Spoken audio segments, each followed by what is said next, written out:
galvas sāpes Audi īpašniekiem. 2 Audi, arī 16. gada, abas dīzeļi. Skaties, cik šitai mašinai palika nobraukums. Vispār šitā mašina atbrauca pie mums, jo bija ārzemēs un viņa noslēpa un nevarēja iedarbināt. Nu, nevarēja iedarbināt, bet atbrauca pie mums un viņa noslēpa. Tātad šitai mašinai 50 km. Īpašnieks atbrauca, atveram vartus, atstāja un uz remontu. Tulītā sakartosim, bet joks ir tāds, kad mašina bija ārzemēs un zvanīja man, saka, ko daram, saku, neslēpiek motoru un brauc līdz Latvijai. Un otrajā mašinai, nu par to vēl ņemsim ārā vadības bloku, un problēmas viņam diezgan lielas.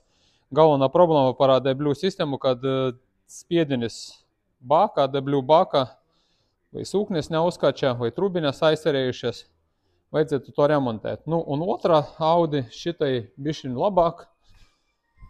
Šitai ir palika atlikums mums 750 km, redzat, un arī nevarēs vairs iedarbināt mašinā. Tā kā abas mašinas klientam tika piedāvāts remontēt sistēmu, samainīt attiecīgi pārbaudīt bākas, bet tas ietilpīgs un diezgan garš remonts un dārgs un nav garantijas, ka tu nomainot bāka, mašina tālāk turpinās braukt, jo viņam iekšā stāv gan sūknis, spiediena devējs, PM sensoris, NOx sensori, sprauslas.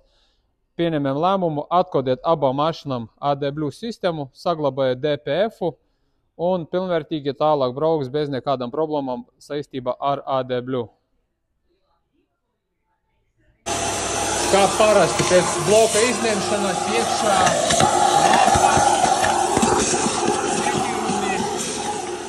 meisteris vienmēr izdara pilnvērtīgu darbu, iztīra arī bloku, ne tikai atprogrammēt. Kudras arī, jā, jau sāk dzīvot.